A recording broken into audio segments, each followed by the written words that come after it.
Balatan na natin to kaysa masira pa. Ang mahal pa naman. Ang liit, ang mahal. Magpa 500 pesos po ito. Ang liit lang yan. Isang dangkal ko lang pala, oh. Isang dangkal. Isang dangkal ko lang. Pa 500 pesos. Pero pag gusto mong kumain, bili tayo. Deserve natin yan, di ba? Balatan ko po muna. Ayan po. Puti siya, puti. Yan. Tumba. Yun, nabalatan na natin. Kakaunti na lang. Pero okay lang. Kung sa amin, putot pa. Kung sa amin, hindi pa yan kukunin. Ayan. Hihimayin ko na po. Yung iba, ipipreser ko yung iba. Unti-unti lang iba. Ang mahal eh. Pampaalis lang ng takam. Ayan ang ating langka. Hatiin ko lang yan para i-preser ko yung iba. Ayan ang sahog natin. Isang alimango at 3 hipon. Kasi po, konti ko lang naman gagawin. Coconut milk powder. Bawang, sibuyas, luya.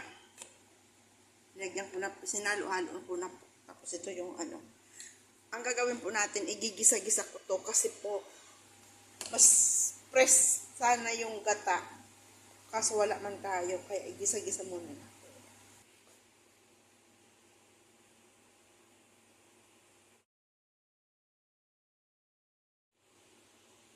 Magugulay tayo ng langka. Ito ang sahog natin. Ito ang coconut milk powder natin. Yan na, bawang, sibuyas, luya, o sili.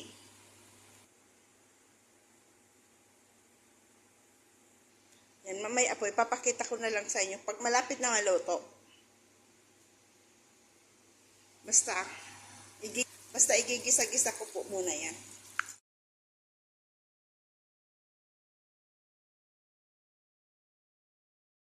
Tayo ng gulay na langka. Ito ang sa.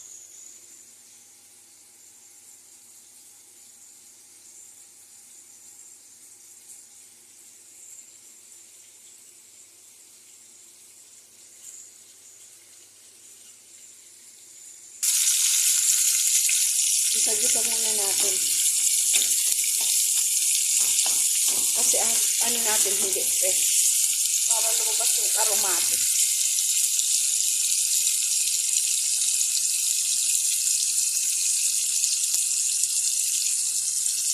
Takam na takam ako sa gulay na langka. Miss na miss ko talaga to.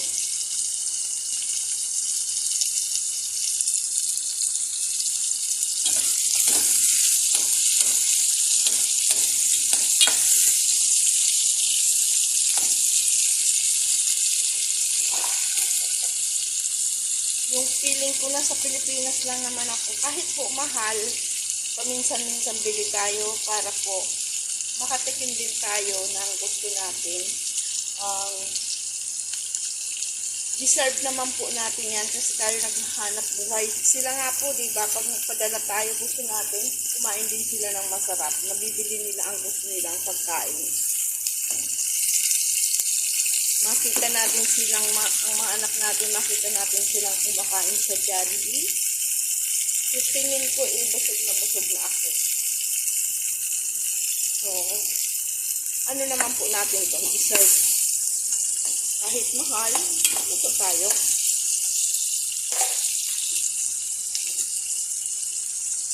Umalansik yung isa kong sili. Ilagay na natin ito.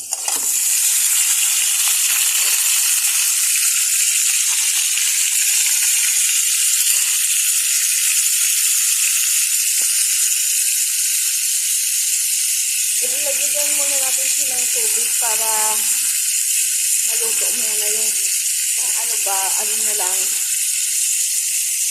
madali. Ito po yung langka natin. Hindi naman natin ito uubusin.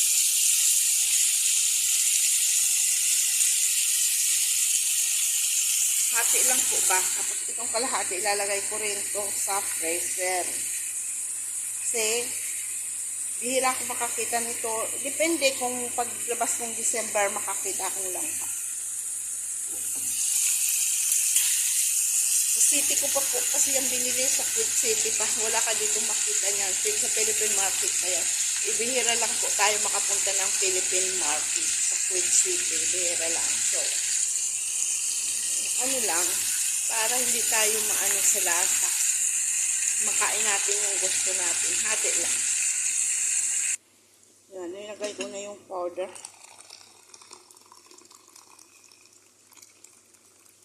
Ito na yung gata natin.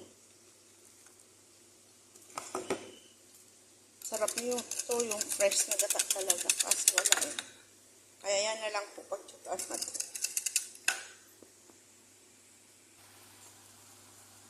Sarap nito.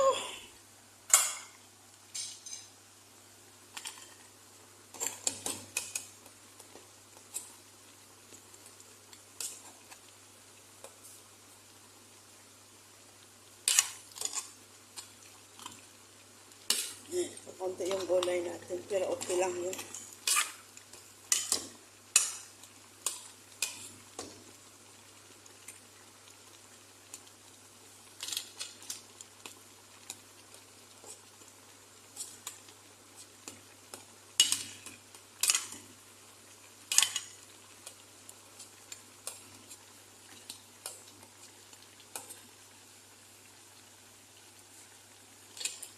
Mamaya na natin ilagay yung gata.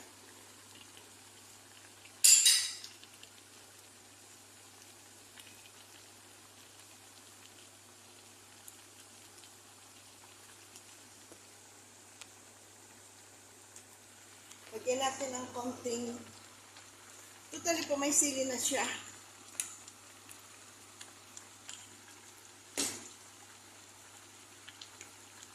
Pero yun ay hindi ko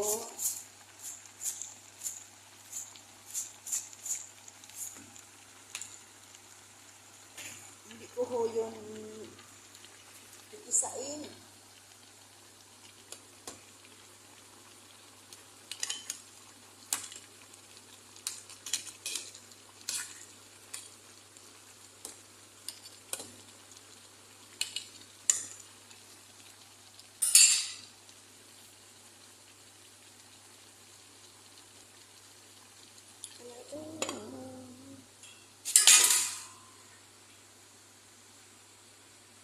Ilagay na lang po natin itong dalawang pakpak. Skin bones ko po. Para po, huwag na ilagay sa freezer. Halo na natin dyan para maluto na.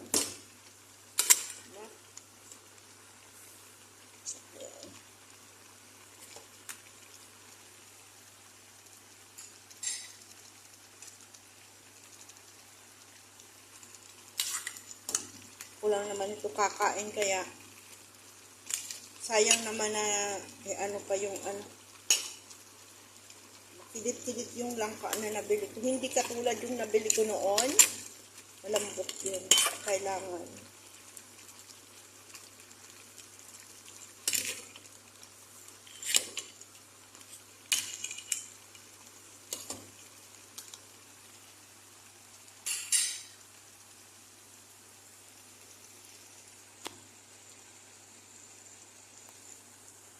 Ang sarap niyan, langka sa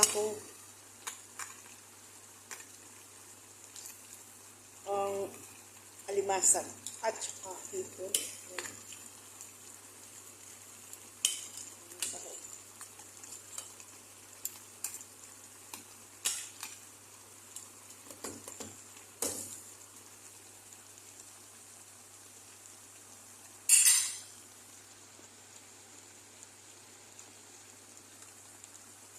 Ulit natin para maluto ng maayos kasi medyo ano siya yung sa Bicol kidit ba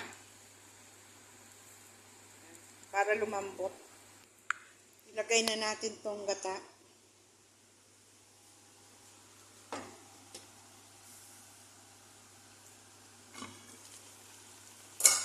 Nakakatakam na.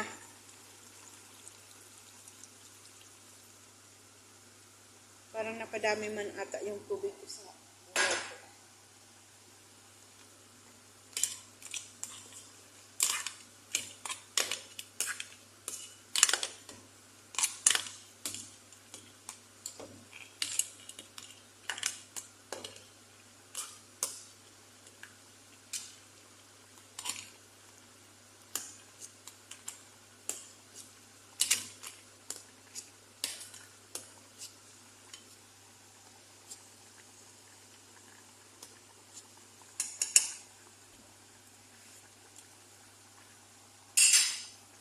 baka sarap.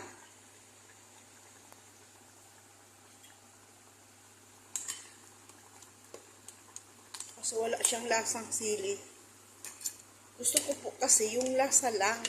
Ayaw ko naman as in talagang maano siya. Maanghang. Ito durog-durog natin. Yung parang kagat lang ang langgam po.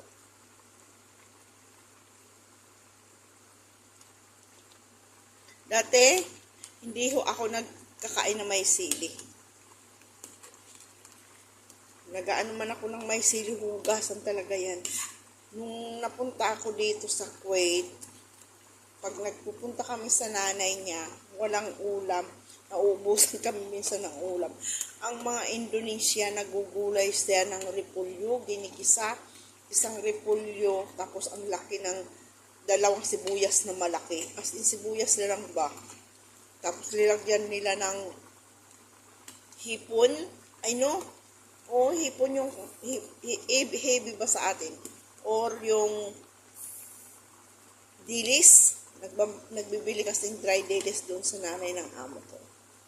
Tapos ho, linalagyan ang daming sili. Kumakain ako, yung sipon ko tumutulo. Pera naman po sa ano kumakain. Tumutulo, sipon ko tumutulo, luha ako. Yun ang karanasan ko dito sa Kuwait.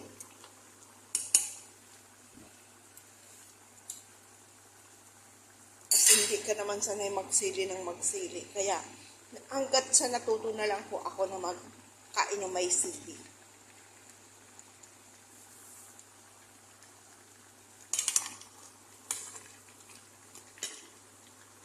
Malambot na siya. O, diba?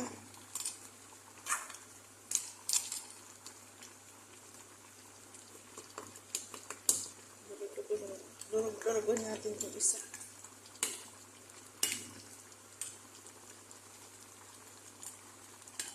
Ayan.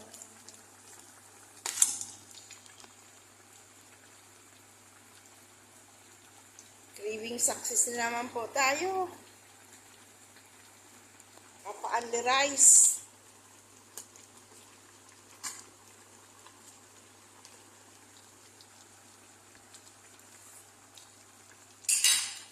Dagdagan natin ng konting asin. Kulang sa asin.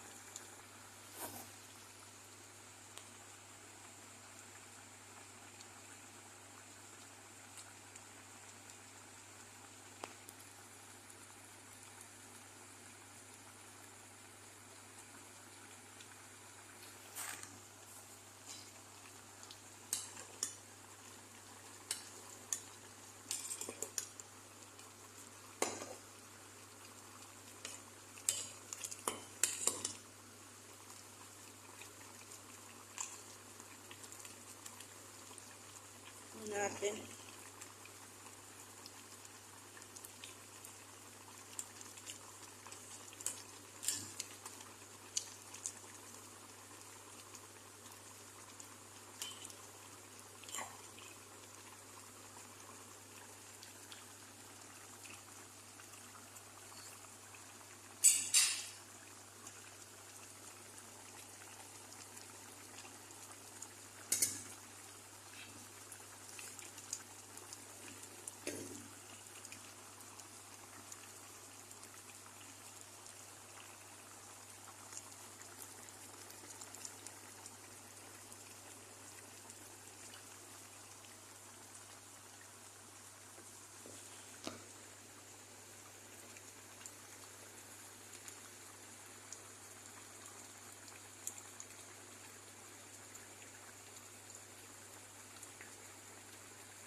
Okay na to.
Natin.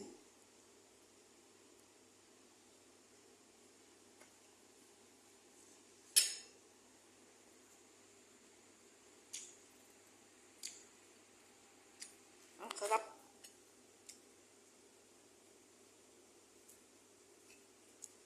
May konting kagat.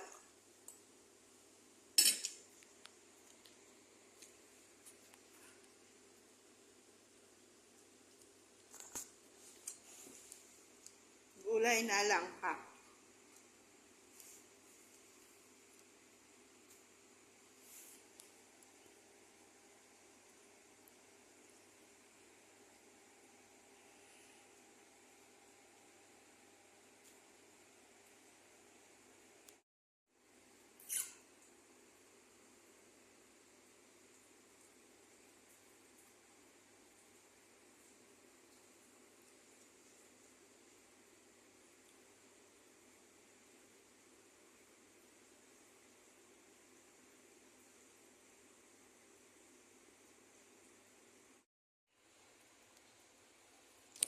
Lagay ko muna to sa freezer para hindi masira.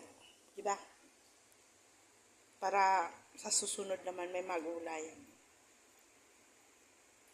Busog ako, Diyos ko Lord. Napamadali ako sa langka. Ang sarap talaga ng langka. Ito ko yan.